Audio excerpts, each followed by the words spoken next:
Hello, it's Charles with Uber Eats. Today is Saturday, the 4th of October, 2025. And I am blessed and grateful today because I received the gift of tomorrow with God's wake-up call. And I got to see another day here in beautiful, sunny Tampa, Florida. And you're equally blessed because you received the precious gift of tomorrow with God's wake-up call. And you got to see another day. Tomorrow is certainly a precious gift to receive because it's not guaranteed to anybody. The time right now is 4:09 a.m. and according to Google, the sun will rise today at 7:24 a.m. So we've got 3 hours and 15 minutes until the sun comes up here in sunny Tampa, Florida. And the sun's going to set tonight in Tampa at 7:12 p.m. I forgot to mention this it wasn't the last video, but I think the video before the video I uploaded Thursday, they had just released the high wind warning that they had for one of the bridges down here. I think it's the Skyview Bridge that connects St. Petersburg to Bradenton. It goes over the bay there. Well, I was of the impression about the wind that night, Wednesday going into Thursday, that it had subsided. Now, Wednesday, it was quite breezy, like they had predicted it would be on account of the low pressure system and the Hurricane Imelda moving off to the east, and then the high pressure coming down to replace that, where the hurricane was. That's layman's speak, of course. That's more or less how the weatherman put it. Well, that was going to create gusts of wind moving westwardly across Florida. Well, it was quite breezy, but the wind had subsided, Wednesday night going into Thursday.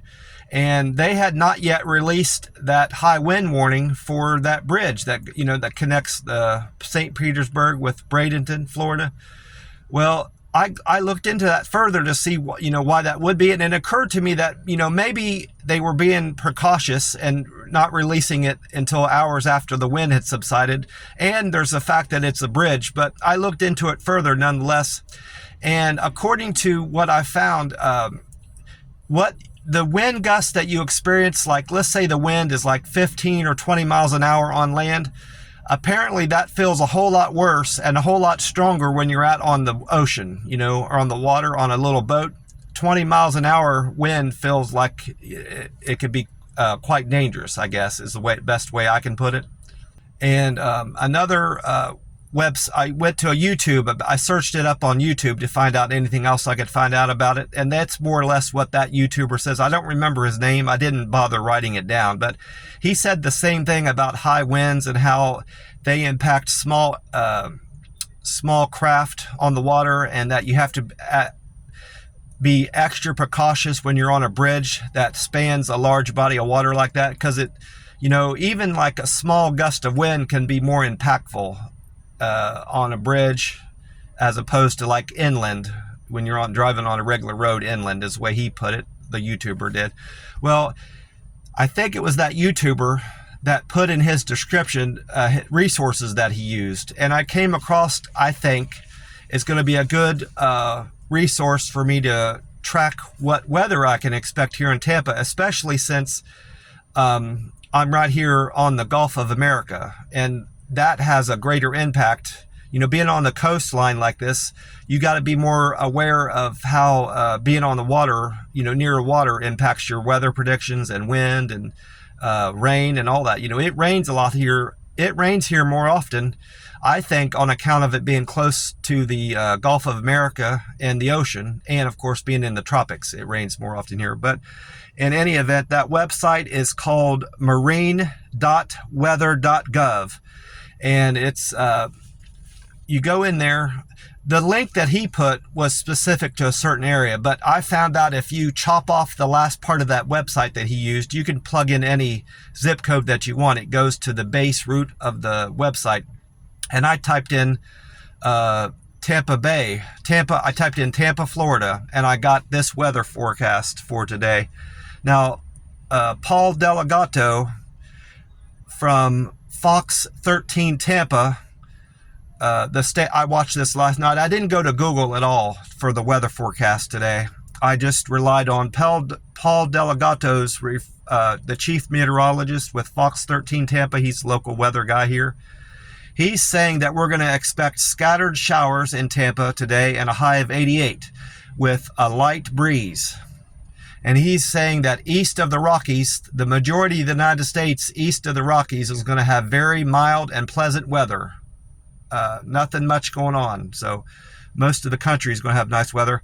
But according to this marine.weather.gov, when I typed in Tampa, Florida, they're also saying that we can expect scattered showers today and thunderstorms. They included thunderstorms in that, and they also put a time frame in there that Paul didn't put in. They're saying that we can expect that from 4 p.m. to 8 p.m. tonight.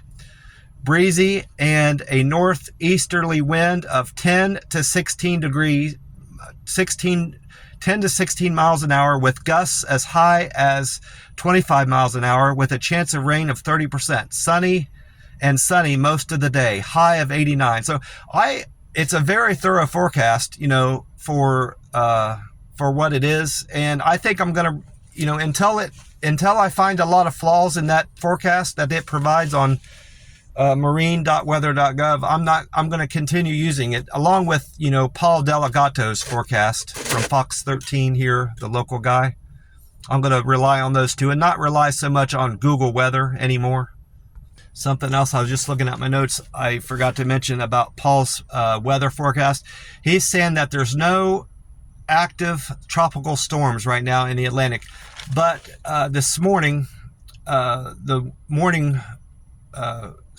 same Fox 13 channel I had on, I woke up my smart TV and it got it back on again. And they are saying that there is a large wave forming in the far east Atlantic, that it's not even considered a storm right now, but it's got a lot of potential to become a tropical depression. That's how these tropical depressions start out as a big wave. So they said they're going to keep an eye on that for the next 5 to 7 days is what they said. And by then they will have a better idea whether or not this large wave will form into a tropical depression. So I'm keeping an eye on that. And probably Paul Delegato will speak on that in the next few days, I'm sure. I've been next door to the Circle K already. I'm sitting in the back parking lot of the McDonald's. There's just me and that white Suburban back here. And this morning, I went with the peach tea flavor of my Monster Rehab. I still have one of these cans left. I have a peach tea in the camper and I have a tea and lemonade. So I've got 2 more cans that will cover me tomorrow, which is Sunday, and Monday. So Monday, at the very latest, I need to buy another 3 cans of my Monster Rehab. So I'm going to go ahead and pour this in my cup here and get started. And my throat's kind of dry.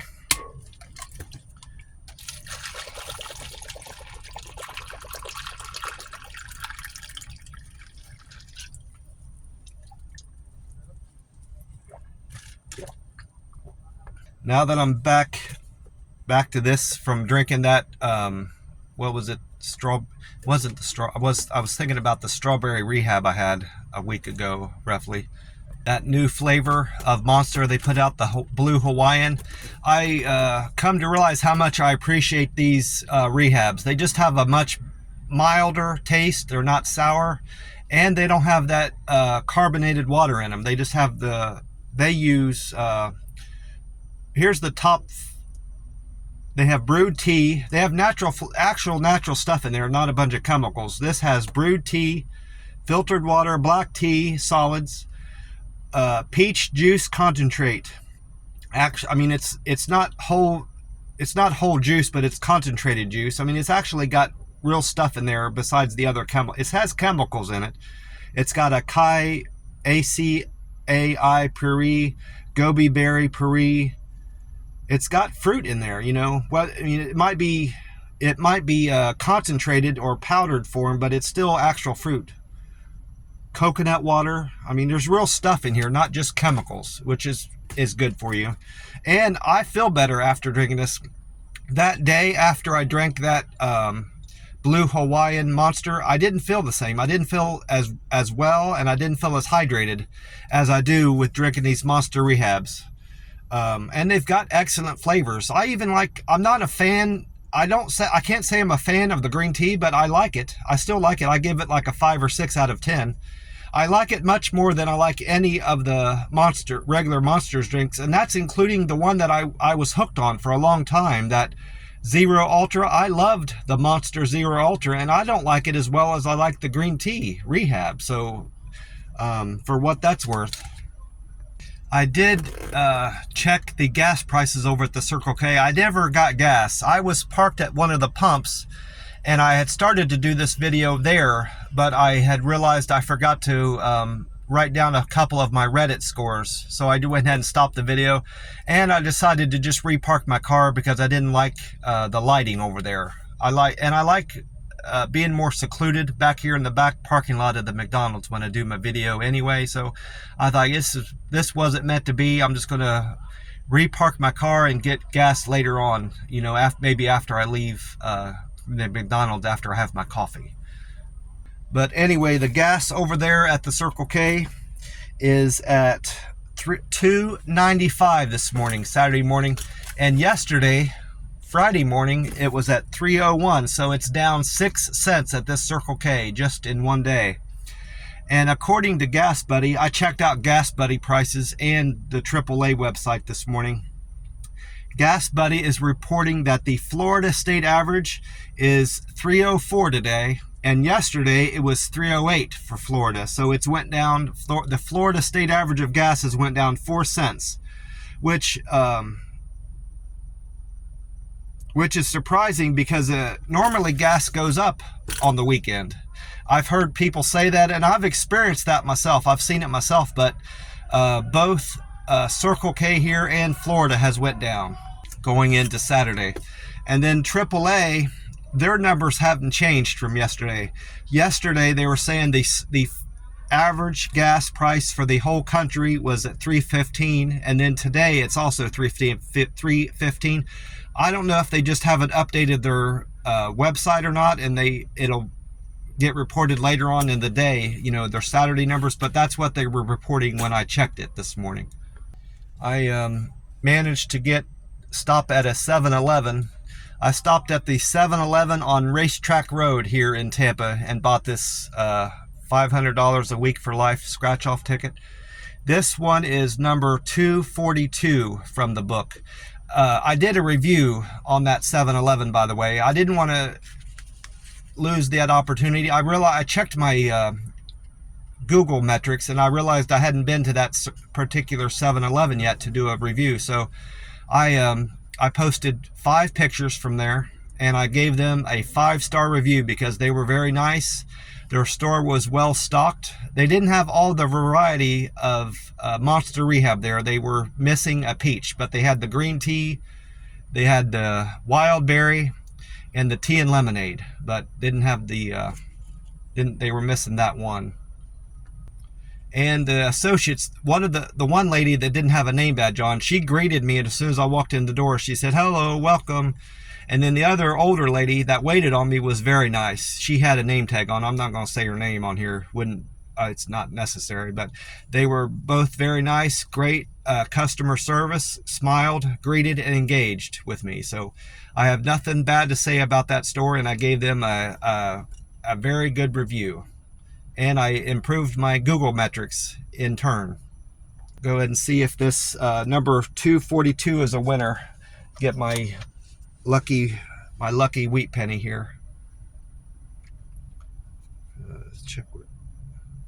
Not sure what year that is. It's a fairly old one, 1934.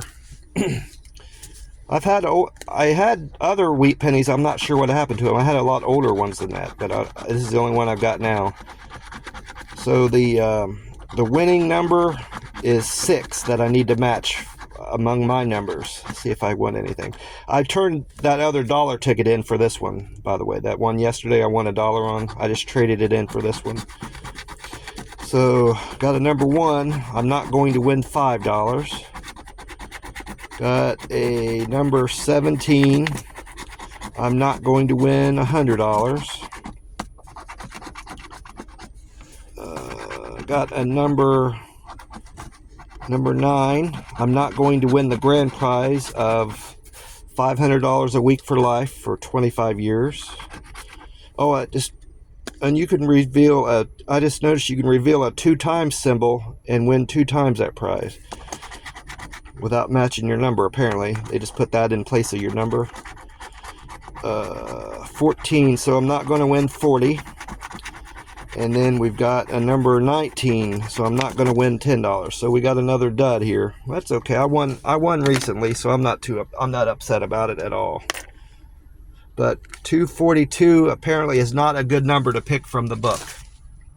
I went on to Uber Eats last night to check my to see how my results had updated. It as soon as all your tips come in, you get the results, everything that nothing's going to change after that hour.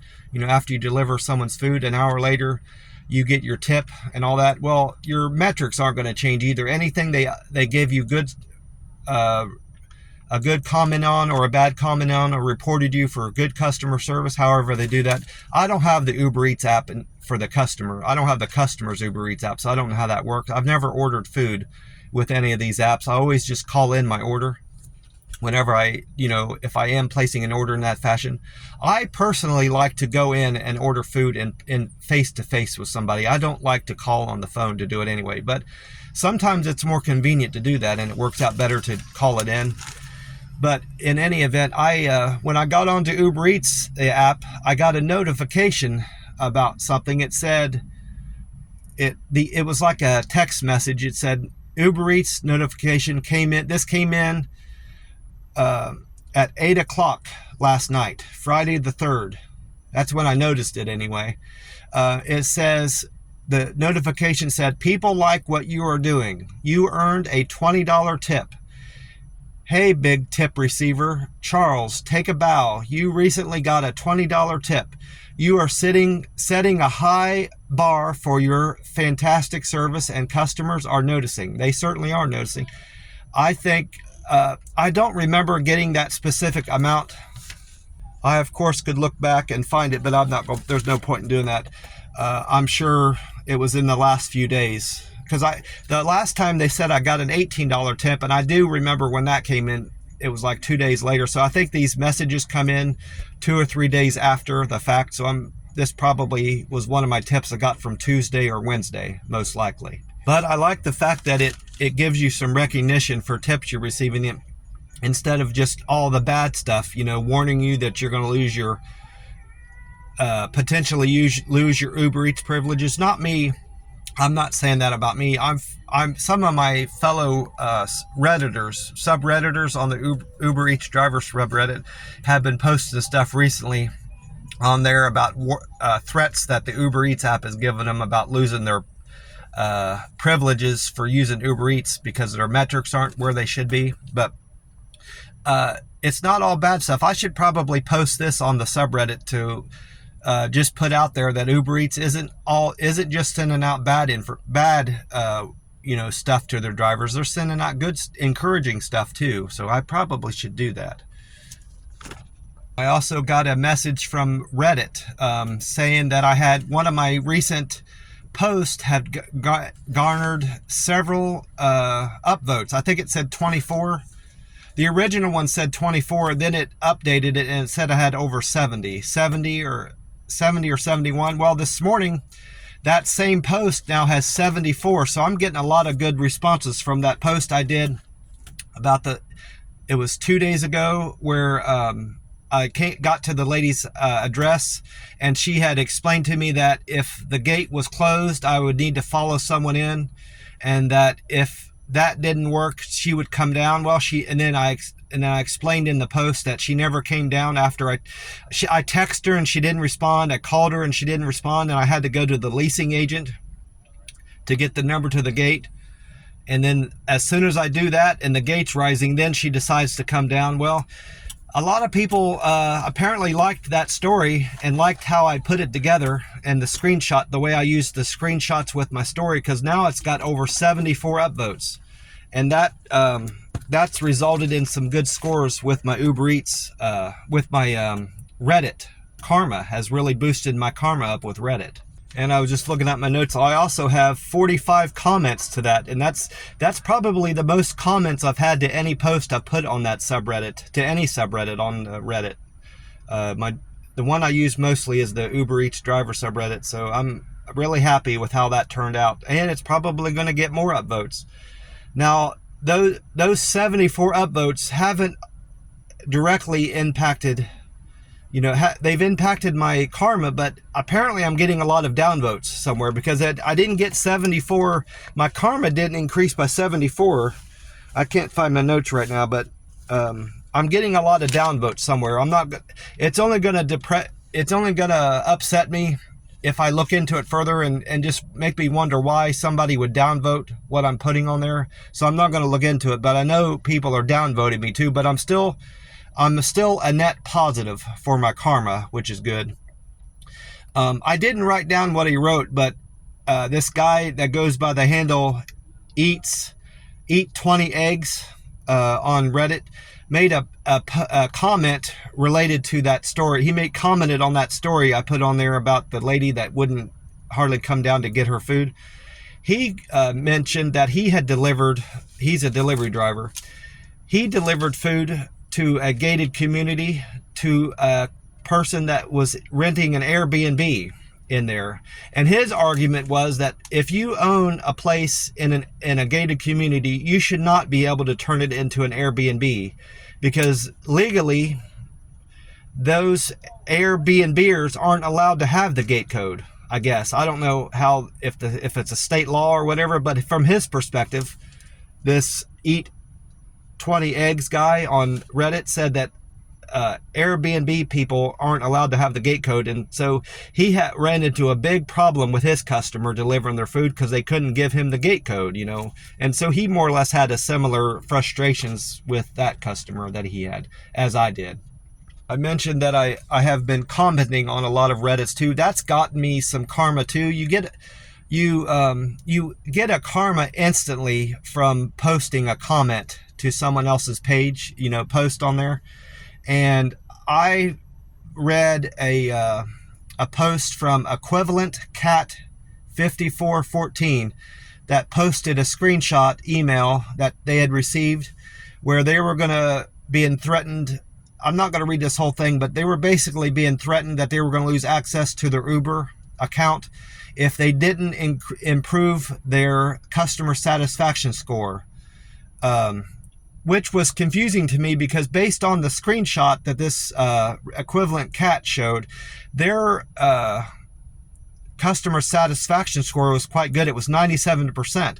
Now their cancellation rate was 10, which isn't horrible, but it's not good. It could bear some improvement. 10% isn't a great cancellation rate. Mine's at 2%, I believe. It's 1 or 2% right now, which is very good. But even 10% cancellation rate isn't no reason to cancel someone's Uber Eats usage. And I responded to that. I said, no, it's not. I wrote, then why does it say, no, I was responding to someone else on there. Here's what I responded. I responded to them, my satisfaction is at 98% right now. I have been told that a customer satisfaction in the 90s is good. And has this changed? If so, I don't know what the people running Uber Eats expect us to do. If a 90% customer satisfaction rate isn't good enough to keep your ability to be a driver, I don't know what would be. You're keeping over 90% of your customers happy. You're not going to please 100% of your customers no matter what you do. Well, anyway, the consensus on this guy's story, the Equivalent Cat 5414, for the most part, half of them say it's a glitch in the system, and that email wasn't meant to be sent out to them in the first place. It was a screw up on Uber Eats' part. And then the other half, more or less, said that it wasn't they weren't being threatened to lose their Uber Eats driver privileges because of their customer satisfaction. It was because of their cancellation rate, and it was a poorly worded email. It should have said because of your cancellation rate. So I'm not of that opinion. I'm of the opinion that it was a screw up, a glitch in the system, and that email wasn't meant to be sent out to this person. But in any event, I wrote down a couple interesting comments that some people wrote in response to Equivalent Cat's post. Heavy Tomatillo 1236 wrote, it's either an error or the market is so crowded with like 10 to 1 driver to customer ratio that they have to pull this crap to get rid of people. Which I don't think that Uber Eats would bother doing that. It benefits the Uber Eats app to have more drivers in any given market as opposed to less. So I don't agree with that. And Scary Beat 260 wrote, no, it's the cancellation rate. This is bad. I responded. Then why doesn't it say, I responded to him, well, then why does it say satisfaction rate? So that's an example of both sides of the opinion on that. Either it's a glitch or it was really the cancellation rate is what was getting this person into trouble with Uber Eats. And then Equivalent Cat responded to my post where I wrote, then why does it say satisfaction on the email and not cancellation rates? The original poster, Equivalent Cat 5414 wrote, yeah, these comments that they are saying it's the cancellation rate, I'm 99% sure are just wrong. And if it happens to be that true, then Uber Eats definitely sent the wrong message to me, since the email also says satisfaction rate, and the minimum should be at least 86% in my market. So while I was still on Reddit, I went ahead and checked my scores, of course. My Reddit karma yesterday, Friday morning, was at 981, and now it's at 990. That's only 9. So, I mean, that tells you a lot of people are downvoting me somewhere along the line. I've only got, that should be up over 1,000, well over 1,000 by now. And then my Reddit posts, Friday, was at 56 and now it's at 57. Because of that one post I did. And then my comments, I must have done 7 comments over the course of the day yesterday, because yesterday morning I was at 323 and this morning I'm at 330, which all helps my karma too, increases my karma, because I have other people. Someone might read one of my comments and give me an upvote just for a comment that I put on there. So it benefits me just to do comments. I could get a good deal of karma just from posting several comments every day. I drilled into my Google Local Guide 7 metrics to find out how I did yesterday. I just did that one review. So from yesterday to today, my reviews have went up 1. I was at 219 Friday morning. Now I'm at 220 reviews posted to Google. I'm still a Local Guide 7, of course. I need, let's see if I can do my math correctly here, 7454, I believe, because I'm at 7546 points. I gained 36 points just from that 7-Eleven review I did. I was at 7510 points yesterday morning. And then Google contributions, Friday morning I was at 1428. Now I'm at 1434. I gained 6 there. And I uploaded 5 pictures from that 7-Eleven. So now I have 565 pictures posted on Google. My picture views have not changed. I'm still showing picture views of 2,361,076 picture views on Google.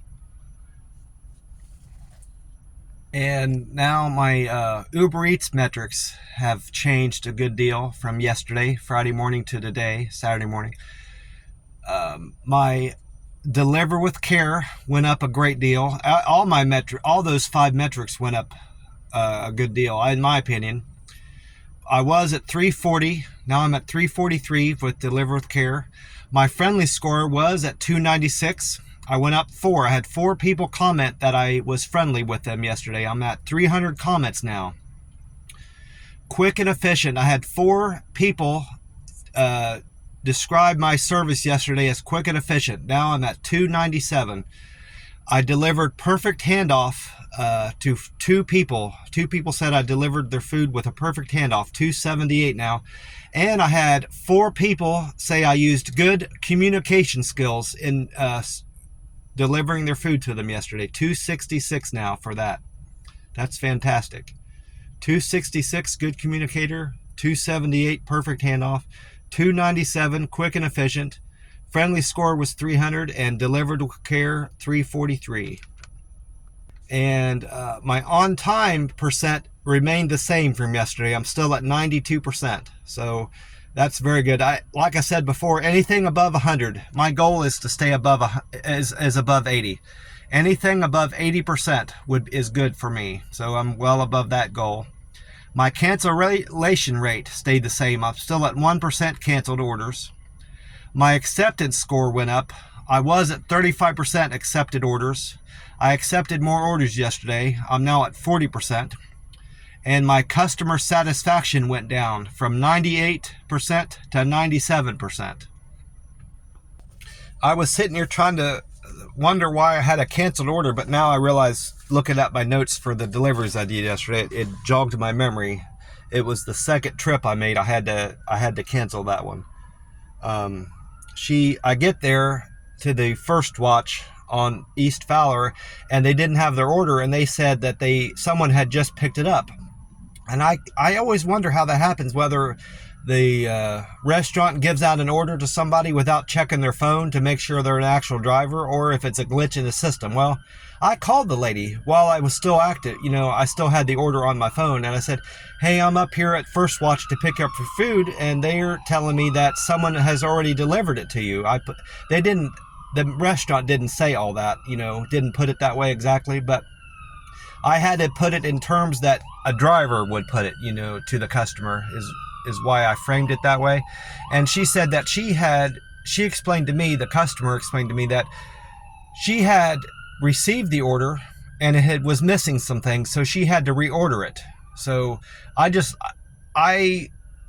that's probably more or less why that happened. I don't exactly still understand why the app was still showing me that there was an order to pick up there, and the restaurant should have told me that they had to fix it twice. The restaurant didn't explain it that way, so I just let it alone, and I had to cancel it. I had no option. I am concerned about my cancel rate getting too high. I don't want it to get above like 5%. 5% or lower is where I want it to remain, and I think I'll be safe with keeping my Uber Eats account. Well, my first delivery yesterday was from a Chick-fil-A on East Fowler. That was ordered by Carrie, and Carrie's fare was $3.03. And Carrie tipped me $2 on that order, so I made $5.03 on that trip. And then the second trip was scheduled to be that first watch, but I had to drop it. So my second trip ended up actually being Dunkin' Donuts on Bruce B. Downs for Samuel. Samuel fare was $2, and he tipped me originally $4.83, so I was supposed to get $6.83 on that delivery, but I found out later that for whatever reason, I don't know why, Samuel increased my tip by $3, so I ended up making $9.83 on that delivery. I just have to assume it has something to do with me.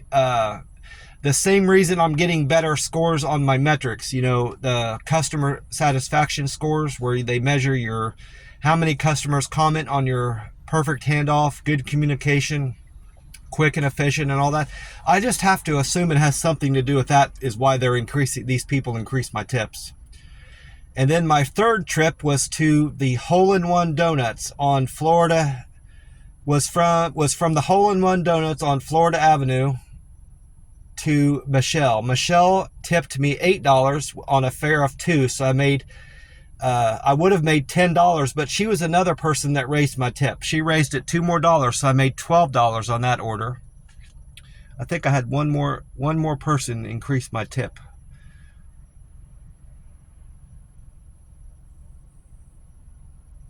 Yeah, number 8 did. So I think I had 3 people do that for me yesterday. And then my 4th trip was from IHOP on Dale Mabry Highway for Albert. Albert's fare was $3.06 and Albert tipped me $5.50, so I made $8.56 on that delivery. And then my 5th delivery was from El Jefe Cafe on Gun Highway for Roe. Roe's fare was $5.61 and Roe tipped me $1 for $6.61. And that was the least tip I made, but it wasn't the least amount I made. I think I made $5.03 was probably the least I made on any of these trips. And then my 6th delivery was a double for Yuma and Drew. Yuma ordered food from the Grainberry in West Chase, and Drew ordered food from the Jersey Mike Subs in West Chase. Altogether, their fare was $7.36, and they both gave me a combined tip of $5.69. So I made $13.05 on that double. And then my 7th trip was from Firehouse Subs on Town and Country Boulevard or Road, I'm not sure, Town and Country Road, for Robin. And Robin's fare was $6.59 and Robin tipped me $3.50, so I made $10.09 on that delivery. And then my 8th delivery was from Cuban Express Sandwiches on Hillsborough. I don't think I've been there before. That was a new experience for me. And that food was for Mason. Mason's fare was $6.43, and Mason, that was that other order, that third person that gave me an increased tip. Mason originally tipped me $3, but he raised my tip $3 more, so altogether he tipped me $10. So I made $16.43 on that delivery. And then after Mason's house, I went to my 9th delivery to a customer. No, that was this is a double. Number 9 was a double. It was a delivery from Wandy Asian Fusion for Eve. And my second part of that double was La Teresita Restaurant on Columbus Avenue for Brian. Altogether, they tipped me $8.66 and a fare of $12.76. So I made $21.42 on that double. And that was my best paying trip of the day, $21.42. And then my 10th delivery was from Burger Fi on Channelside for Mary. And Mary tipped me $7.31 on a fare of $6.71, making $14.02. And then I went on to Walgreens for my 11th trip. I haven't been to a Walgreens in a while. That's the only retailer I'll go to pick up an order that's not a restaurant. Walgreens on 56th, I went to get Karen's order, and Karen tipped me $4 on a fare of $5.35, so I made $9.35 on that. That guy, I just wrote a note down. That guy was funny.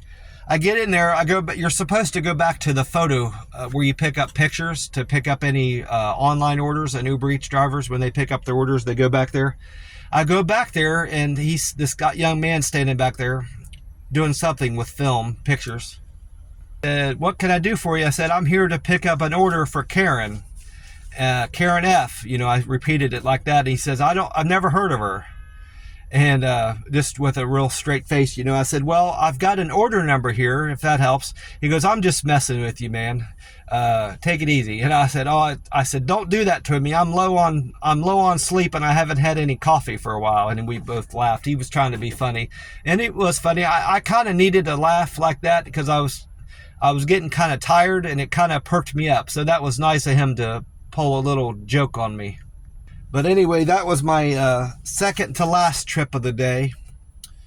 My 12th trip, the last trip of the day, ended up being from Chick-fil-A on Bruce B. Downs for Kristen. Kristen's fare was $4.04 with a tip of $4, so I made $8.04 on that trip, and I had an excellent earning day on the app. I made nearly as much as I made on Monday, which was my best earning day of this week, I believe.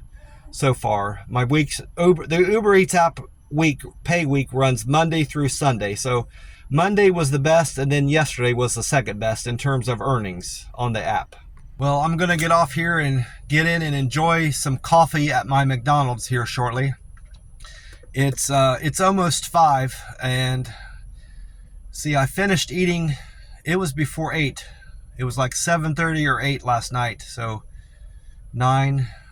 I'm 9 hours fasted right now, so I've got 63 hours left on this fast. I'm going to complete a 72-hour fast over the weekend. I won't be eating again until Monday night around 7 o'clock. Again, at that fantastic halal food truck I found here in Tampa, Florida. That's not too far from my camper. It's pretty much on the same road. You go down a little short road from the food truck, and then that main road goes right by my camper. So it's a great location for me, and it's close by. Very, very handy. Well, I'm going to get off here, and I want to wish you all a great day, and hope you're going to have a great weekend like myself.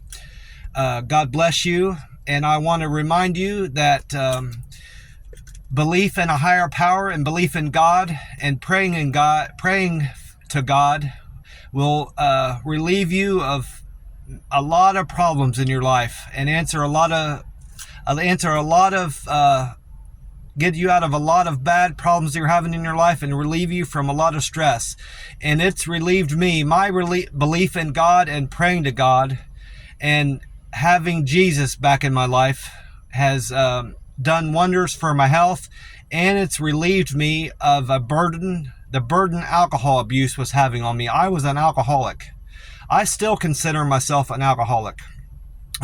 It's been 3 years, a month, and a few days since I had a drop of alcohol, since September 1st, 2022. And I owe my breaking that addiction to alcohol entirely to God, and my praying to God, and my allowing Jesus Christ back into my life has saved me from that awful burden that alcohol had on me and that grip it had on my life. And I owe that entirely to God and Jesus Christ.